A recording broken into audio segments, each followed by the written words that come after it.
privilégio de fazer a minha primeira ministração desse ano na minha casa.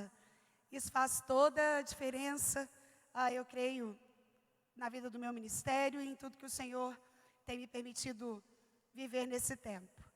Eu quero conversar com você sobre esse assunto. Na verdade, esse trimestre da nossa escola vai nos permitir uma viagem muito oportuna dentro de nós mesmos. O principal desafio numa geração ativista, onde nós temos a sensação de que aquilo que precisamos fazer não cabe nas 24 horas do dia, a gente marca um monte de coisa para fazer durante a semana e no final se vê não conseguindo cumprir tudo isso. É sem sombra de dúvidas ter tempo para parar, para olhar para nós mesmos. A verdade é que nós somos muito rápidos e velozes em omitir opiniões acerca do problema do outro, do que acontece com o outro, do que eu acho que deveria acontecer com o outro. Mas eu quero te lembrar que a Bíblia investe o livro todo, que é o livro de Eclesiastes, só nos lembrando da importância da autoanálise. Salomão, durante todo o percurso ali do livro de Eclesiastes, ele fala da importância que você e eu devemos dar ao fato de estarmos olhando para nós mesmos e investigando como temos vivido essa vida, como temos nos portado diante do tempo, das vaidades, do dinheiro, dos relacionamentos. E é oportuno nós olharmos para nós. E esse trimestre, para você que é aluno da maior EBD do Brasil, eu quero te encorajar a estar aqui lidando com temas que relatam a nossa humanidade. Certamente eu não preciso perguntar aqui quem já se sentiu sozinho. Essa pergunta, ela traz um sim óbvio, independente do cargo que você ocupa, da ocupação que você tem, independente daquilo que você faz na sua igreja local, independente do quão famoso você é, do quão bem-sucedido na sua família, no seu trabalho. A nossa humanidade nos coloca, por vezes, com a triste realidade da solidão. Enquanto eu escrevia esse pequeno livreto sobre solidão, eu me deparei com uma pesquisa que afirma que a cada 100 pessoas, 25 afirmam não ter um amigo confidente, não ter alguém com quem contar. E isso é assustador, porque enquanto aumentam-se o número de seguidores nas redes sociais, aumenta-se o número dos amigos no Facebook, as pessoas têm se mostrado cada vez mais sozinhas. A minha profissão, que hoje eu já não exerço mais há um tempo no consultório, é feita única e exclusivamente para ouvir e utilizar as técnicas dessa ciência para aconselhar pessoas que certamente quando chegam até um profissional de psicologia não vão porque está tudo bem. Eu nunca, em 11 anos do consultório, atendi alguém para dizer, eu vim aqui só para dizer, Sara, que está tudo bem comigo. Eu estava precisando de uma terapia para dizer que eu estou muito feliz. Isso, via de regra, não acontece. É o contrário que é estabelecido. Pessoas pagam, e cada vez mais caro, para serem ouvidas. Porque na maioria das vezes não se sentem assim nas suas casas, no seio das suas famílias, no seu recôncavo de amigos, nos lugares onde frequenta, na sua roda social. E a Bíblia tem muito a nos ensinar sobre esse assunto. E eu quero te convidar a vir comigo nessa rápida viagem dentro de você. Quem sabe hoje você não tem se sentido sozinho, mas certamente você conhece alguém, lida com alguém que tem essa queixa. A solidão é assustadora porque ela é uma das portas de entrada para o processo depressivo. Você vai ver comigo no decorrer da lição que doenças que decorrem da solidão têm sido hoje muito mais preocupantes do que a obesidade, por exemplo. Pessoas solitárias têm uma pressão alta, muito mais característica do que pessoas que estão sempre acompanhadas. Enquanto nós falamos de saúde mental, nós estamos falando do nosso todo, nosso físico, sofrendo em decorrência desses processos que nós, de fato, sofremos quando estamos sozinhos. A palavra de Deus tem muito a nos falar sobre isso. Nós lemos aqui João capítulo 4, onde o Senhor se encontra com essa mulher, um encontro totalmente improvável aos olhos humanos. Talvez você nunca tenha se perguntado, mas o motivo pelo qual essa samaritana foi tirar água do poço exatamente ao meio-dia. Isso não era comum às mulheres daquela época. Ao meio-dia era o horário em que as mulheres estavam reunidas com as suas famílias, junto com seus maridos, dando alimento aos seus filhos, e o sol é de rachar ao meio-dia. As mulheres que iam tirar essa água do poço, e essa era uma das tarefas atribuídas à mulher naquele tempo, o faziam ou pela manhã, bem cedinho, ou ao findar da tarde, para que pudessem garantir um sol mais ameno, uma vez que o exercício de tirar a água é um tanto quanto exaustivo. Mas se tratava de uma mulher que tinha uma marca. Aquela mulher não era bem vista no meio das suas amigas ou no meio das outras mulheres. E nós percebemos o nosso Cristo revelando essa razão quando ele diz a ela: cadê o seu marido? E ela olha para ele e fala: olha, eu não tenho marido. Jesus fala: então isso você diz com verdade, porque você já teve 5, mas esse que você tem agora não é seu. E nós entendemos que quando Jesus fala isso, ele estava se remetendo ao fato daquela mulher viver uma vida solitária. O fato dela ir ao tanque buscar água ao meio-dia retratava uma conduta de quem não quer ser notado, de quem não quer se encontrar com ninguém, de quem não quer ver ninguém, ou de quem talvez não tenha optado por isso, mas tenha sido refém de um comportamento de outras pessoas que não queriam se encontrar com ela. Mas nós entendemos que houve ali o encontro da graça. Você pode dizer amém? Ei, querido, quando Jesus se encontra com você, você está diante do encontro da graça. E o encontro da graça, ele transforma as nossas vidas. O encontro da graça, ele resolve os nossos problemas. O encontro da graça tira o nosso fardo. O encontro da graça transfere a ansiedade, porque é esse o convite que Jesus nos faz. Deixai a sua ansiedade sobre mim, porque eu tenho cuidado de você. Foi um texto lido aqui nessa manhã. E foi isso que Jesus convidou aquela mulher a fazer. Ele falou: lança sobre mim a sua ansiedade. Porque se você continuar bebendo dessa água, você vai ter sede. Mas se você beber da água que eu tenho para dar para você, você nunca mais terá sede. E o curioso é que aquela mulher, certamente com tantos conflitos existenciais, sociais, de toda sorte que é atribuída à nossa humanidade, ela reconhece o senhorio na pessoa de Cristo, se rende a Ele, sai dali com a sua vida transformada. E nós entendemos que mesmo encontros improváveis, no meio de uma vida solitária, quando Cristo é revelado a mim e a você, as coisas são transformadas. Então eu quero convidar você que tem a revista, a acompanhar comigo aquilo que é proposto aqui para que nós possamos enfrentar esse sentimento de solidão, possamos compreender como é que isso se deve, o que Jesus já fez para que eu pudesse ter acesso a uma vida que me livra desse que é uma das portas de entrada para a depressão e, como eu disse, para o maior distúrbio de inadequação social, que é o próprio suicídio. Os psiquiatras afirmam que 99% dos suicídios podem ser evitados. Isso porque geralmente a pessoa que está pensando em tentar contra a sua vida, ela busca alguém. Geralmente ela busca um tipo silencioso de ajuda. Muitas vezes não falando de forma clara aquilo que ela procura saber. Essa semana eu ouvia um pai que, em meio a lágrimas, nos contou um pai crente que cria o seu filho numa vida piedosa, que domina esse filho, se é que nós podemos dizer assim, que constrói esse indivíduo de 14 anos debaixo do Evangelho da Graça. Mas ele me dizia que o filho pediu para ele um livro de um determinado youtuber. E ele comprou esse livro para o filho e não leu o livro antes de entregá-lo ao seu filho. E esse menino então leu o livro e depois do livro lido, ele começou a ter um comportamento estranho e ele então foi pegar o livro para entender um pouco, para ver se tinha alguma influência daquilo que aquele adolescente de 14 anos tinha lido.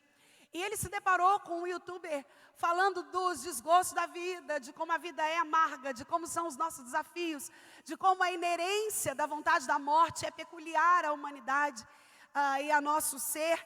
E aí no final do livro, aquele youtuber encoraja o leitor a fazer um diário, a revelar ali os seus sentimentos. E aquele pai me contava às lágrimas que o filho escreveu ali assim: muitas vezes me sinto inadequado no mundo. Não raramente tenho vontade de morrer. A solidão é um sentimento que me é muito peculiar. E aí aquele pai se depara com uma narrativa que contrariava na mente dele tudo aquilo que ele acreditava que o filho estivesse vivendo. E nós, quando olhamos para cenas como essa e sabemos que não temos muito o que escapar nesse mundo que o Jesus nos advertiu que teríamos aflições, o nosso foco é encontrar na palavra de Deus, nessa regra de fé e de prática, nesse único manual que jamais falhará, diretrizes exatas, para que você e eu possamos lidar com o nosso próprio sentimento de solidão, para que a gente possa então impedir que tantas famílias, tantas situações que devastam a nossa história continuem acontecendo, uma vez que a Bíblia é suficiente e tem todas as respostas. Eu quero começar conversando com você sobre esse entendimento de solidão. O que é isso? A solidão, querido, não é só um estado de sentir só. Esse sentimento que a gente chama de solidão, ele vai além daquilo do meu desejo de experimentar uma companhia, de realizar atividades para o entretenimento. Muitas vezes estar só não é uma escolha pessoal. O salmista, no Salmo 25, se você ler lá, você vai entender que a solidão traz com ela uma sensação de angústia, de isolamento e de vazio. Eu quero aqui fazer uma rápida diferenciação entre angústia e ansiedade. A palavra ansiedade tem a sua origem numa palavra anglo-saxônica que significa estrangulamento. A sensação da ansiedade é que algo me aperta, é um nó na garganta, é algo que eu não consigo prever. O ansioso, ele aumenta o que existe, sofre pelo que não existe e não consegue viver com aquilo que ele tem hoje. A ansiedade nada mais é do que um exagero de futuro. Alguém que está demasiadamente preocupado com aquilo que eu vou viver amanhã. É diferente do estresse, porque o estresse é um excesso de presente. Pessoas estressadas vivem um excesso de presente. Eu estou fazendo tanta coisa que eu estresso. O ansioso, ele vive o mal do excesso do futuro. Ele amarga o futuro. E via de regra, o depressivo vive com excesso de passado. Um passado adoecedor, ou saudosista. Bom mesmo, era naquela época, a gente tinha amigo, a gente corria na rua, a gente sentava na porta e não tinha perigo. Ou esse tipo de excesso de passado, ou um passado ruim, amargo que eu carrego e não me esqueço. Existem pessoas que acham bonito falar, olha o que eu vivi naquele ano, eu não vou esquecer jamais. Isso que aquela pessoa me fez, eu nunca vou perdoar. O que eu estou dizendo é que todos os excessos, eles são adoecedores. O salmista, no Salmo 25, ele relata uma angústia, que é além da ansiedade. A angústia, ela traz sintoma físico associado. Uma pessoa angustiada é alguém que, via de regra, apresenta taquicardia, mãos gélidas, insegurança, medo do medo, que é o desdobramento da síndrome do pânico. A síndrome do pânico é um desdobramento do medo do medo. Pessoas que têm medo de sentir medo. Então, por exemplo, eu não entro no elevador, porque uma vez eu entrei, o elevador ficou fechado e eu tenho medo do medo que eu senti daquele dia. Então, eu não entro mais lá. A angústia associa esses sintomas. E o salmista relata, no Salmo 25, sobre isso. O próprio Cristo, um pouco antes do Getsemane, relata que a alma dele estava angustiada. Jesus disse, o meu espírito está angustiado. Logo depois ele pede ao Senhor, Pai, se for possível, passa de mim esse cálice. Contudo que não seja feita a minha, mas a tua vontade. E nós entendemos num Cristo que, sendo 100% Deus, mas também 100% homem, sofreu de sentimentos como você e eu sofremos. Solidão, angústias. Mas existe uma diferença que eu preciso fazer aqui com você. A solidão é algo que eu não escolho. É algo que eu não decido estar ali. Na verdade, há um anseio na minha alma por estar com pessoas, por compartilhar com pessoas, mas é uma chamada solidão imposta. Muitas solidões são impostas por aquilo que nós enxergamos por fora. Tem gente que fica sozinho por algo que pratica, outros são deixados de lado por causa da sua raça, outros por causa da sua cor, outros ainda por causa de algum tipo de deficiência, outros por causa de um posicionamento religioso. E algumas pessoas no extremo dessas situações vão se colocando sozinha. A mulher samaritana que se encontra com Jesus era um caso desse. Ela se vê extremamente sozinha por um preconceito daquelas mulheres que ali a taxavam de alguém que não merecia a sua companhia. Então, via de regra, a solidão, essa solidão que é imposta, ela trata de algo que eu não escolho, mas que pessoas decidem fazer comigo e me deixa sem a forma de sair, porque ela não tem início, não tem meio, não tem fim, eu não consigo saber quando ela começou e quando ela vai terminar. Um filme que a minha filha mais velha estava assistindo com meu esposo essa semana, que se chama Uma Missão Especial, trata da história de uma garotinha com síndrome de Down, e que desde muito cedo começa a viver os preconceitos por causa da sua síndrome. E essa menininha, ao longo do filme, ela vem tentando interagir com pessoas, ser leal às pessoas, ser gentil, ser cortês, mas nada fazia com que pessoas se aproximassem dela. Mas a certa altura do filme, aquela menina coloca para um grupo de amigos que ela tentava cativar algumas lagartas e algumas borboletas. E aquela menina, com aquela síndrome, tenta mostrar para as pessoas que a lagarta e a borboleta eram a mesma coisa. A diferença estava no aspecto externo daquilo que os meus olhos enxergam. Muitas vezes você vive a solidão que vive hoje, porque apesar de ser borboleta, algumas pessoas insistem em te ver como lagarta. Pessoas que olham para o nosso exterior, julgando, pré-julgando, levantando preconceitos, e então nos deixando de lado daquilo que de fato importa, que é o que nós somos por dentro. Essa solidão imposta é destacada nesse filme dessa forma, e ela tem várias razões que relatam a nossa inadequação a um determinado grupo, a um determinado sistema, a uma determinada situação. Por volta do século XVII até o século XVIII, era muito comum na América do Norte, quando os colonos da Inglaterra vieram povoar a América do Norte, eles taxarem algumas mulheres que eram pegas em situação de indignidade ou contrária à convenção social, uma espécie de camiseta que continha a letra escarlate. E a mulher que usava essa camiseta, ela era vista pela sociedade como alguém digna de repulsa. Então, entre o século XVII e o século XVIII, nós encontramos muitas mulheres que foram adoecidas, vítimas dessa letra escarlate. Freud, em uma das suas descrições sobre a histérica, ele fala exatamente de um desdobramento de uma situação como essa, de uma mulher que, tida como indigna no meio de um núcleo social, vai se esquivando, até então desenvolver uma doença a que Freud chamava de histeria. Então a solidão, muitas vezes ela é imposta. Outras vezes há uma solidão que nós chamamos de autoimposta, que eu também posso chamar de solitude. Uma diferença muito bacana que a revista traz, e é muito importante que você entenda isso.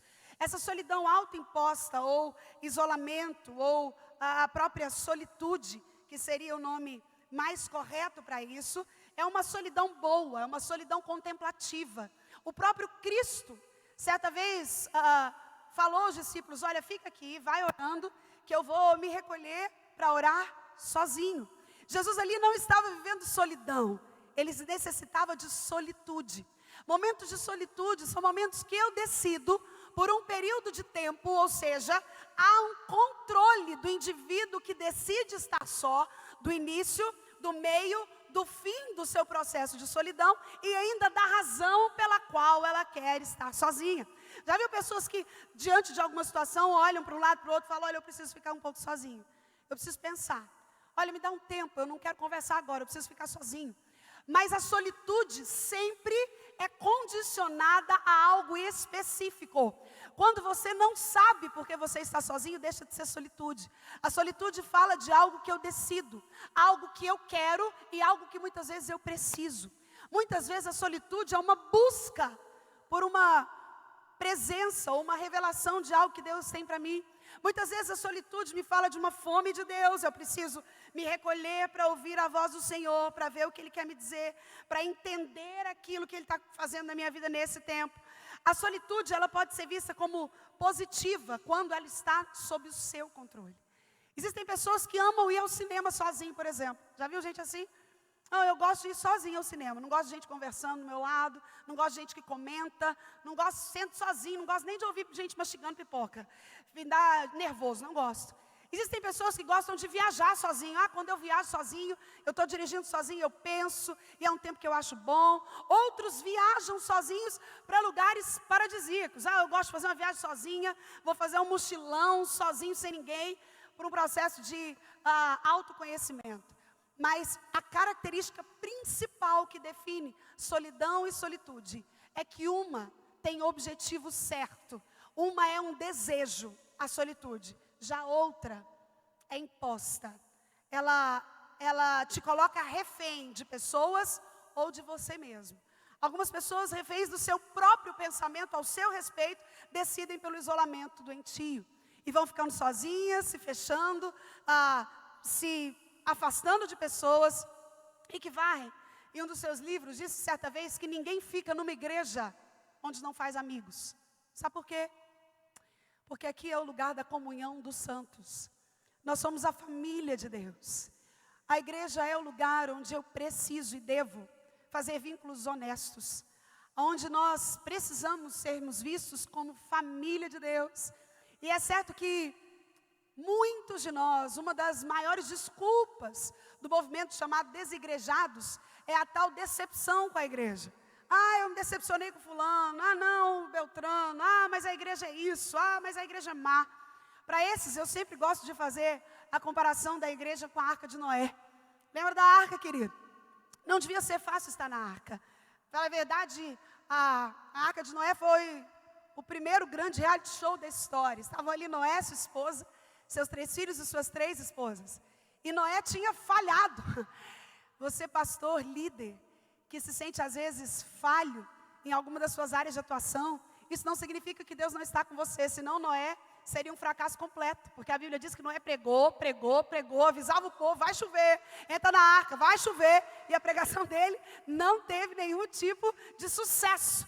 Uma vez que entram na arca, então, ele, a sua esposa, seus 3 filhos e suas 3 esposas, e eles ficam ali um pouco mais de um ano, convivendo dentro de um ambiente. Você concorda comigo que conviver com 8 pessoas por mais de um ano, um ambiente fechado, em que você não pode sair, é algo extremamente desafiador, todo tipo de assunto estava ali. Além disso, estavam dentro da arca um casal de cada espécie de animal. Então você pode imaginar vaca mugindo, cachorro latindo, gato miando, passarinho fazendo piu-piu, e chacoalhar, e todos esses fazendo xixi, fazendo as suas fezes, os seus barulhos peculiares, comendo. Você consegue imaginar por segundos o que deveria ser isso durante um ano subsequente. O cheiro da arca não devia ser agradável. O barulho dela devia incomodar. Para acabar de completar, do lado de fora, nada menos que um dilúvio acontecia. A humanidade estava sendo devastada. Todo mundo estava morrendo ali fora. Era uma tempestade no meio do mar. Todos mortos ali, árvores e pessoas morrendo. E o balançar da arca não devia deixar o estômago bom. Mas apesar de tudo isso, a arca era o único lugar que garantia a vida. Assim é a igreja do Senhor. Às vezes a convivência não é a que você mais gostaria. Às vezes o cheiro te incomoda por vezes. Ou quem sabe o balançar dela parece não estar te levando para onde você gostaria. Mas eu quero te lembrar que apesar de tudo isso, a igreja, assim como a arca, continua sendo o único lugar que garante vida. Pessoas que, ao olharem para a igreja e encontrarem nela defeitos. Uma vez, eu nunca me esqueço de um dos meus pastores da juventude. Ele disse para mim: Sara, a igreja é perfeita até o momento que eu chego nela. Essa é uma noção de que muitas vezes a nossa solidão se encontra em desculpas daquilo que nós mesmos causamos. Ei, querido, é por isso que eu quero te convidar a olhar para dentro de você, porque se ver como vítima disso tudo é muito fácil. Mas quando eu começo a perceber qual é o meu papel, o que eu tenho feito, à luz das Escrituras, ao guia dela, a regra que ela me impõe, para que eu tenha uma vida menos solitária, para que eu contribua para a ausência da solidão do outro, para que eu seja a pessoa que eu gostaria de ter ao lado, para que eu faça constantemente a pergunta do tipo: como seria a igreja, como seriam os meus relacionamentos se todos se comportassem como eu me comporto. Solidão é imposta, via de regra, por aquilo que nós apresentamos, por uma inadequação. É isso que foi apresentado no texto da mulher do tanque, aqui que se encontra com Cristo. Enquanto a solitude tem tempo de validade, tem começo, meio e fim, está sob o controle de quem está vivendo isso. Enquanto sentir solidão é estar sozinho, e solitude é algo voluntário, é algo que eu desejo fazer. É importante que você saiba disso. Dentro disso que eu falei da igreja, o autor me reporta aqui a me lembrar do perigo do distanciamento social. Hoje, enquanto eu vinha para cá, meu esposo compartilhava comigo que quando ele fez um dos seus cursos de operações especiais da Polícia Militar, ele tinha um comandante que insistia em dizer a eles que eles deveriam andar unidos, que a tropa deveria estar junta, que eles não deveriam se separar. E ele disse que durante o curso todo, todos os dias aquele comandante dizia a mesma coisa para a tropa: cutia, fora de manada é comida de onça. Se nós trouxermos isso para as Sagradas Escrituras, nós encontramos um texto que nós podemos colocar para citar esse exemplo, que é quando a Bíblia diz que a brasa fora do braseiro esfria.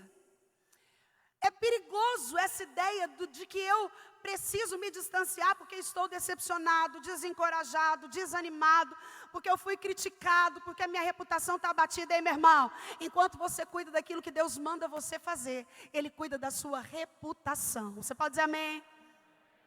Enquanto você cuida das coisas do Senhor, Ele cuida da sua reputação. Descanse nele. A palavra de Deus diz que a Ele pertence a justiça e a nós o corar de vergonha.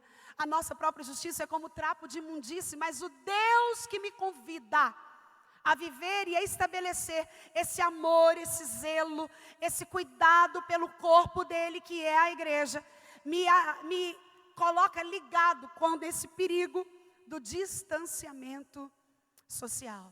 Você entende que quando você nasce, você e eu, quando nascemos, quando temos o nosso cordão umbilical cortado da barriga da nossa mãe, ali há um processo de interdependência, que a psicologia e as ciências humanas chamam de interdependência necessária para que possa existir uma existência saudável. Ou seja, é impossível que uma criança continue a se desenvolver se depois dela sair da barriga da sua mãe, ela continuar ali com o seu cordão umbilical ligado à mãe. Que aquilo só servia quando a criança estava dentro, mas isso guardava o indivíduo dentro de uma segurança. Tem alguns pensadores que afirmam que a solidão é algo completamente inerente à nossa existência, exatamente porque nós nascemos sozinhos, ou seja, há ali um corte imediato daquela que foi a minha cuidadora e que me gestou durante os 9 meses, e morremos sozinhos. Não tem como a gente morrer em coletivo. Vamos lá, todo mundo morrer junto agora, para que eu não morra sozinho. É impossível de experimentar esse sentimento. É por isso que esse distanciamento social é perigoso, porque essa interdependência necessária para uma existência saudável, ela me é necessária desde quando eu sou criança. Eu quero fazer um parênteses aqui para você que tem filhos pequenos. Os especialistas têm chamado a nossa geração de crianças de geração Nutella. É uma geração que se acostumou a ser constantemente entretida. Nós buscamos entretenimento para os nossos filhos em todo o tempo. E eu confesso, como mãe de 3, que muitas vezes é muito mais fácil entregar o celular para que ele assista o desenho preferido, no caso do meu filhinho menor, os super-heróis, do que, às vezes, parar de fazer o que eu estou fazendo para brincar com ele de forma física, como faziam os nossos pais, há somente uma geração atrás.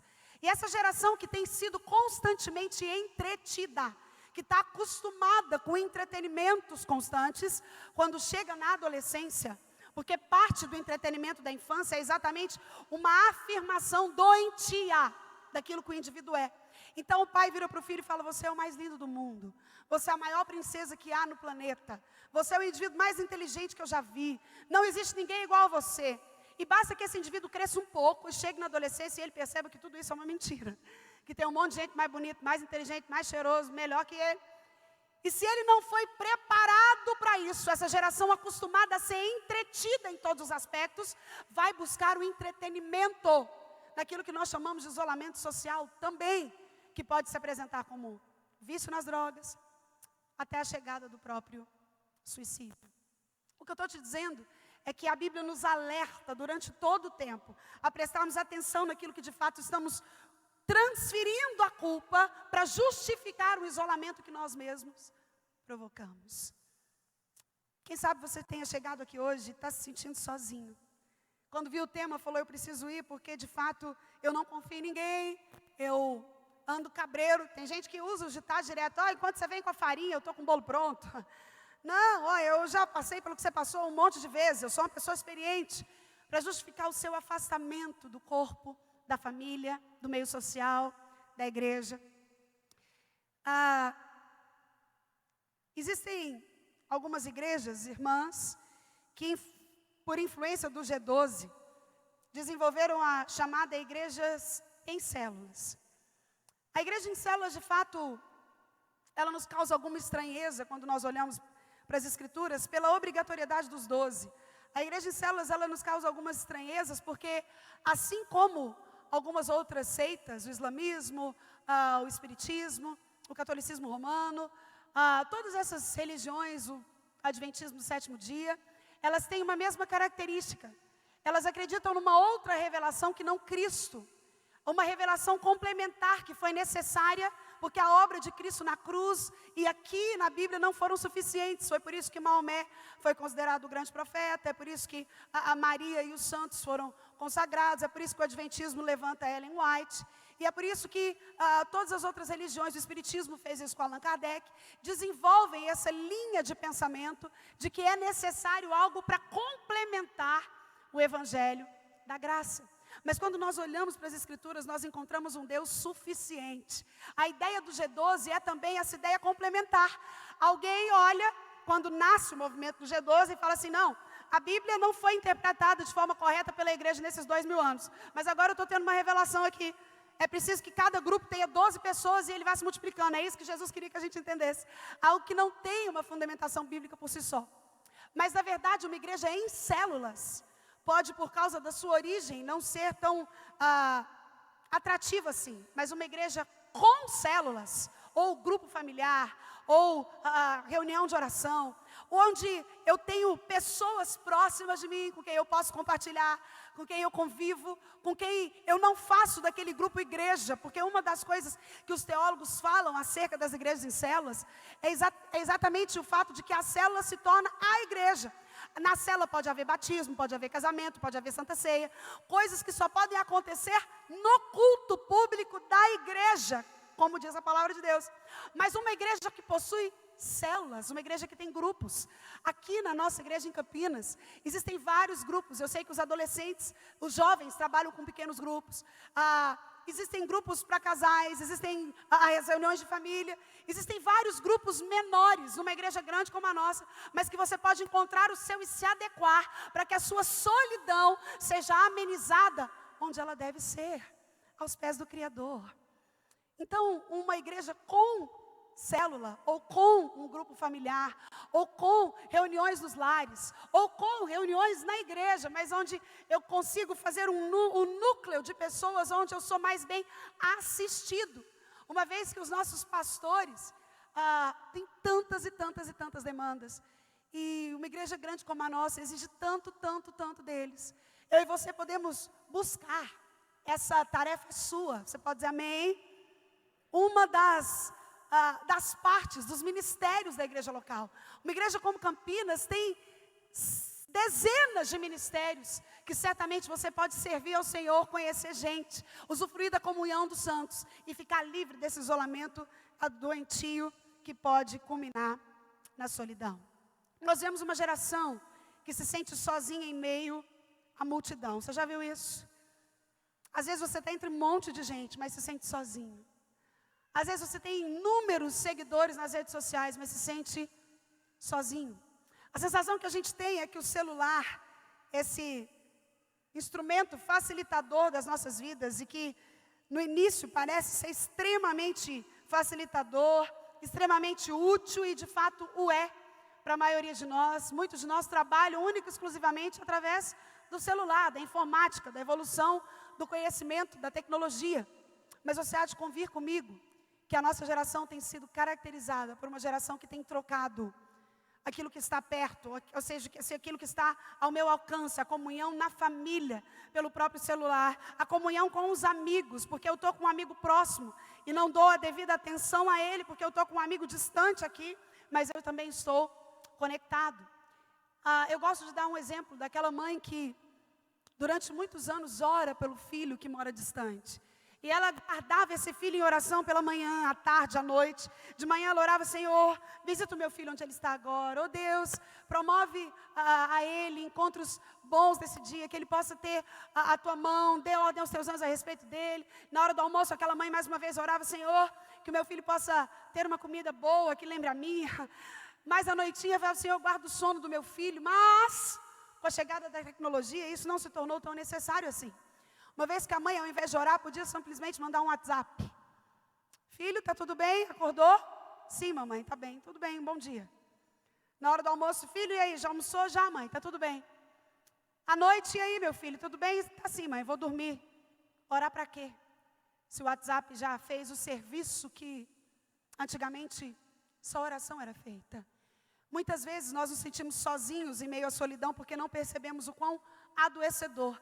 Uma pesquisa recente comprova que o vício do celular é um dos vícios mais difíceis de serem admitidos, porque a pessoa sempre tem desculpa. Não, mas eu estou trabalhando. Não, mas eu vivo disso. Não, mas se eu não atender, eu não vejo. Não, mas a rede social é o que eu preciso. É comprovado que a rede social, o vício no celular, ele é o mesmo. Ele provoca no meu e no seu cérebro o mesmo percurso que o crack, por exemplo.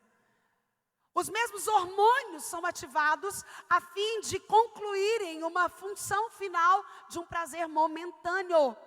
E ninguém admite que é viciado em celular. E por vezes não encontramos os motivos de sermos sozinhos no meio da multidão. Há poucos dias atrás, no grupo de empreendedores aqui da sede que nós temos no celular, alguém postou um vídeo de uma moça que faleceu aqui em Goiânia. E ela ia atravessar a rua, olhou para um lado e não olhou direito para o outro.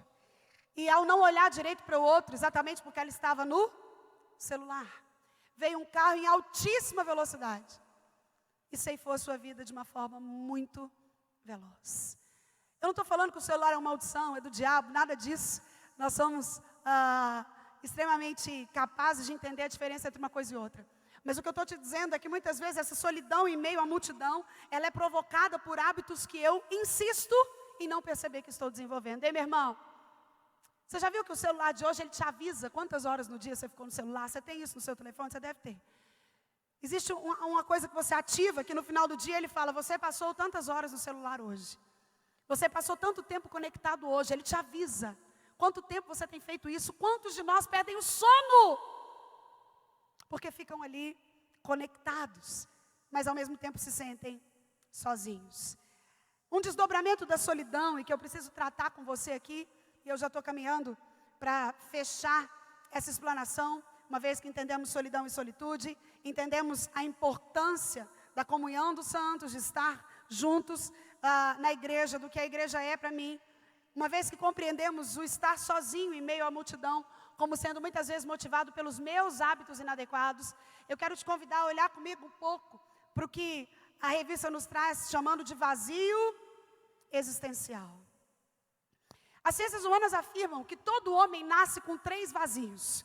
O vazio de Deus, o vazio de pai e o vazio de mãe. Quando o indivíduo vai crescendo e nota em alguma altura da sua vida que um desses 3 vazios não foi corretamente preenchido, ele começa a viver o que se chama de vazio existencial. O vazio existencial fala das dúvidas que o indivíduo tem acerca da sua própria existência, que é muito parecido com aquilo que eu narrei para você, que o menino de 14 anos sentia. E o pai não sabia e ninguém dava conta daquilo, mas que quando ele escreve no livro do youtuber, encorajado por aquele youtuber, ele coloca, eu me sinto sozinho, por vezes tenho vontade de morrer. Isso é uma conexão com o que a revista traz daquele vazio existencial. Algo que parece estar bem, mas que quando eu paro, deito a cabeça no travesseiro ou estou sozinho, eu percebo que há algo dentro de mim que parece que tem um buraco.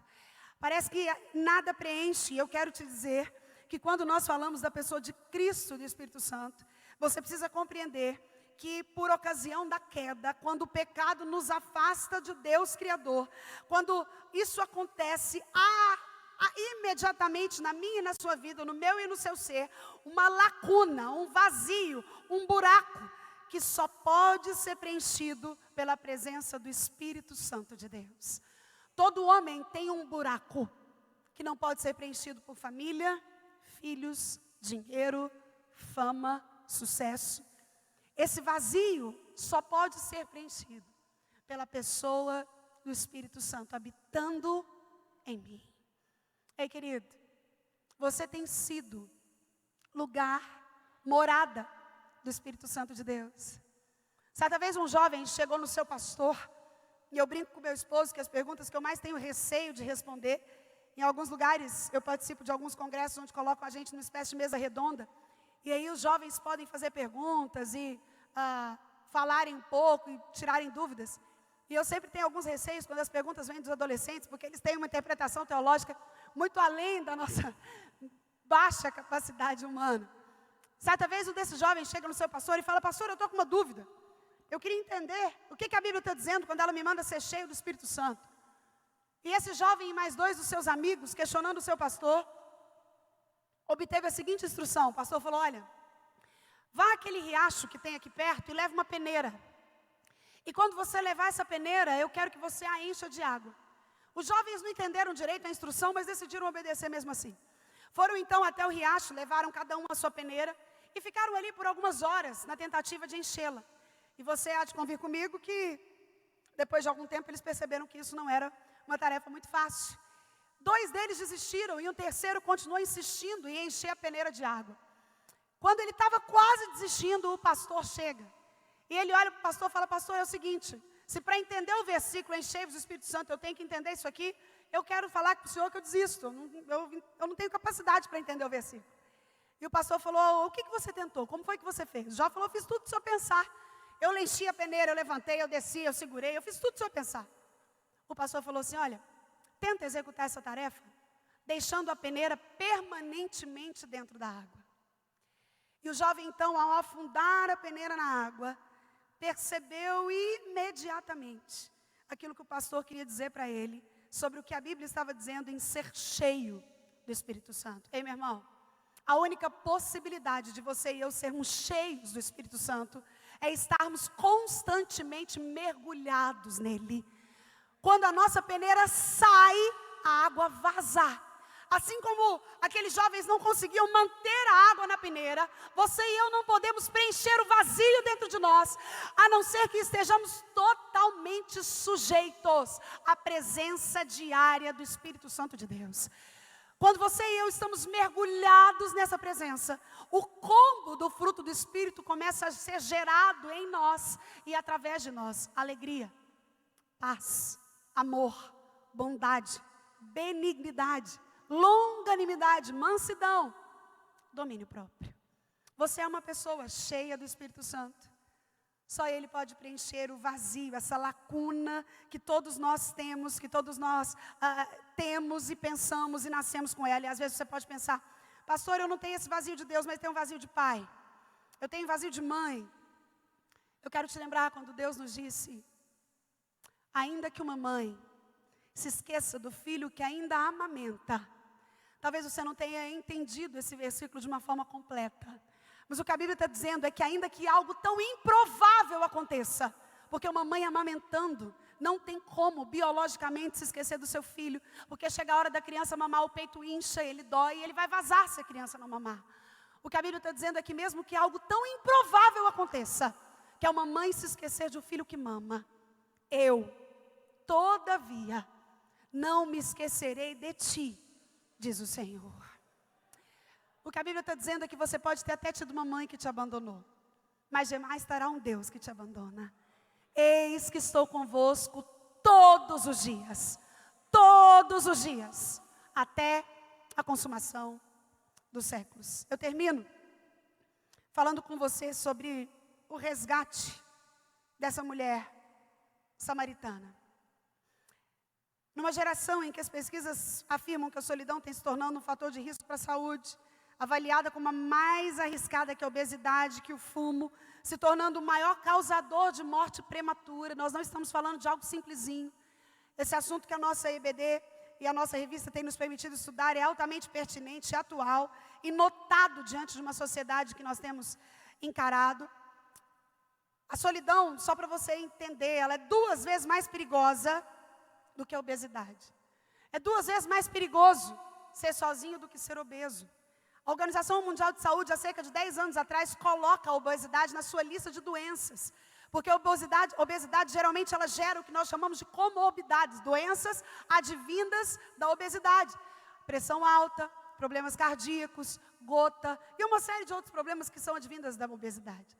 Pesquisas atuais afirmam que a solidão é mais grave do que a obesidade. Pessoas solitárias correm um risco maior de morrer do que pessoas obesas. Exatamente pela elevação da pressão arterial, aumenta o risco de infarto, aumenta o índice de derrame, o isolamento enfraquece o sistema imunológico, piora a qualidade de sono.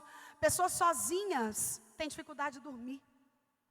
É uma mente que não para, que não descansa. Certamente a mulher samaritana se encontrava na tentativa de preencher esse vazio, de preencher a sua existência. Ela vivia uma solidão. Ela deu indícios dessa solidão. A gente percebe o horário que ela escolhe tirar a água. A gente percebe a angústia das perguntas que ela fazia a Cristo. Não, mas se você é o Cristo, por que você está conversando comigo?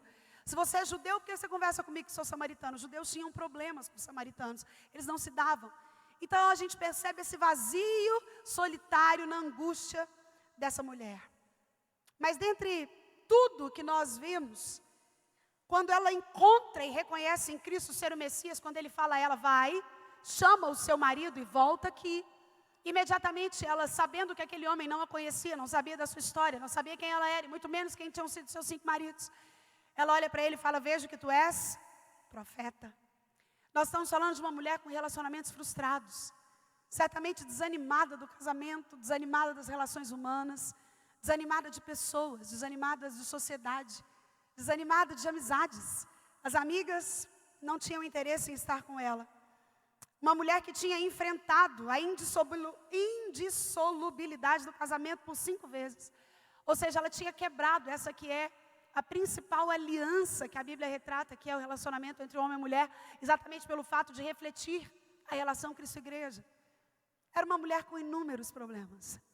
Mas quando ela se encontra com Cristo, ali naquele sol do meio-dia, quando ela compreende quem Ele era e o poder que Ele tinha, quando ela percebe que das coisas que a faziam tão solitária era exatamente o não reconhecimento do seu pecado, o não reconhecimento da sua própria falha, quando ela percebe que a tentativa de se relacionar devia novamente partir dela, que não conseguia até ali se ver livre dessa solidão, ela então começa na tentativa de sair da solidão, contrair relacionamentos impuros. Foi isso que Jesus disse para ela, olha, você teve 5 maridos, mas esse relacionamento que você está tendo hoje, amigado com fé, casado, esse não cola. Foi isso que Jesus quis dizer para ela. Esse que está lá na sua casa não é o seu marido. Ou seja, você está em pecado, na tentativa de preencher a solidão que você está nela. Quando eu olho para esse texto, nós encontramos uma conclusão e com ela eu fecho esse tempo. Todos nós somos pecadores. O pecado original em Adão nos afastou de Deus. Nos fez criaturas totalmente dependentes da graça. Totalmente dependentes do zelo e do cuidado do Cristo ressurreto. Totalmente dependentes desse favor que nos alcança, que não nos deixa só, que não nos desampara. Essa mulher que percebe esse vazio dos 5 outros relacionamentos. E agora numa 6ª aventura amorosa, na tentativa de preencher esse vazio, mas mais uma vez, agora se vê sozinha, mas se encontra com Cristo e se torna uma adoradora dele. Ei, querido, esse texto nos instrui que o encontro com Cristo é suficiente para livrar você de todo sentimento de solidão que deveras possa estar te acompanhando ao longo da sua existência. Um famoso alpinista que optava por fazer as coisas sozinho, ele queria escalar os montes sozinho, ele não queria que ninguém o incomodasse, ele queria aprimorar as técnicas, ele não queria dividir o estrelismo dele com ninguém, mas ele decide fazer um alpinismo no Monte Everest. E naquele dia acontece o improvável. O pino que o sustentava no alto rompe. E aquele alpinista se vê caindo numa queda livre, muito alta, quando de repente ele é preso por um fio ainda da sua corda, numa outra situação e completamente sozinho. Ele começa ali a se lembrar das escolhas que ele tinha feito, de não levar ninguém com ele, de não ter amigos, de querer escalar sozinho. E quando ele se vê sozinho de pessoas, ele que até então se considerava um ateu, naquela hora, ora e fala, Deus, eu me lembro que a minha mãe me ensinou que o Senhor existe, é real, ela orava ao Senhor. E se o Senhor existe mesmo, me livra daqui, me tira desse lugar. E ele então escutou o Senhor falando com ele, corta a corda. Mas quando ele escuta aquilo, ele fala, não, é impossível, esse Deus de fato não existe. Mas ele insiste e fala, Senhor, se o Senhor existe mesmo, me tira daqui. E pela 2ª vez, Deus fala com ele, corta a corda. E pela 2ª vez, a sua resposta é negativa, por não acreditar que poderia haver algo de divino nessa atitude. Então, uma 3ª vez, ele escuta, corta a corda. e mais uma negativa é dada a Deus por esse alpinista. Na manhã do dia seguinte, ele é encontrado morto, congelado, a somente 2 metros do chão. Eu concluo aplicando isso na minha e na sua vida de uma forma muito simples. Muitas vezes as nossas escolhas por estar só são em detrimento de um brilhantismo sozinho, de não querer dividir com ninguém, de achar chato a presença dos outros, de não buscar opiniões. É por isso que é importante olhar para dentro de mim e compreender se eu tenho vivido solidão ou solitude. E essa história também me lembra de uma coisa. Se eu quero me ver livre, enfrentar a solidão, eu preciso inevitavelmente e decididamente confiar em Deus. Aquele alpinista foi incapaz de confiar. Enquanto Deus falava, corte a corda, a sua sanidade e a sua expertise naquilo que ele fazia, não permitia que ele fizesse isso, mesmo que ele pudesse compreender que os seus olhos não eram capazes de notar o todo. Ele não conseguiu confiar na voz de Deus. E você, querido? O Senhor te encoraja nessa manhã a cortar a corda, para enfrentar a solidão. Feche os seus olhos em nome de Jesus. Senhor, nós queremos te adorar por essa manhã. Obrigada, Deus, pela tua poderosa palavra. Obrigada, Senhor, por encontrarmos nela toda a suficiência de Cristo para tudo que nós precisamos.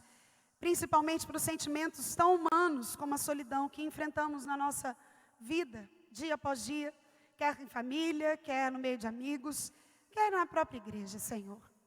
A nossa oração é que o Senhor nos ajude a enfrentá-lo, que o Senhor nos ajude a olhar para dentro de nós mesmos, compreendendo que tudo que o Senhor faz e a forma como o Senhor age, segue um plano, um propósito perfeito. Ajuda, Senhor, em nome de Jesus, aquele que tem se sentido sozinho. Eu quero clamar para que o Senhor alivie esse sentimento, para que assim como foi no encontro com a mulher samaritana no tanque, como ela nunca mais teve sede a partir da água que ela bebeu do próprio Cristo, que esse rio de águas vivas possa correr no nosso meio nessa manhã, dando amparo, dando alívio àquele que tem se sentido só, aquele que não tem encontrado esperanças, aquele que tem se visto sozinho por uma solidão de outros, de preconceitos, de raça, de etnia, de pensamentos distintos. Oh Deus, em nome de Jesus, nós clamamos pela tua misericórdia. Nós clamamos que o Senhor nos ajude a cortar a corda. Nos ajuda a confiar no Senhor. Nos ajuda a obedecer o que o Senhor diz, Pai. Nos ajuda a olhar para a nossa vida e compreender que para ela não há autoajuda, não há multiespecializações, não há processos de coach que são suficientes para suprir os nossos vazios existenciais.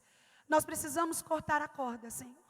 Nós precisamos confiar em Ti, ter os nossos olhos fitos no autor e consumador da nossa fé, que é o Teu Filho Jesus Cristo.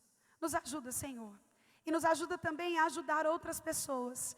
Se existem pais, tios, avós, amigos, pessoas aqui nessa manhã que conhecem outras pessoas, que estão vivendo, Deus, o desafio do ser solitário, o isolamento, oh Deus, até um processo depressivo, pensamentos suicidas. Oh Pai, que o Senhor dê a esses que o Senhor trouxe aqui nessa manhã, sabedoria de acordo com a Tua palavra, para ajudar, para auxiliar, para amparar, para gerar alívio nesses nossos irmãos, que nesse momento enfrentam esse sentimento tão humano, e só pode ser encontrado no sobrenatural da Tua presença habitando em nós.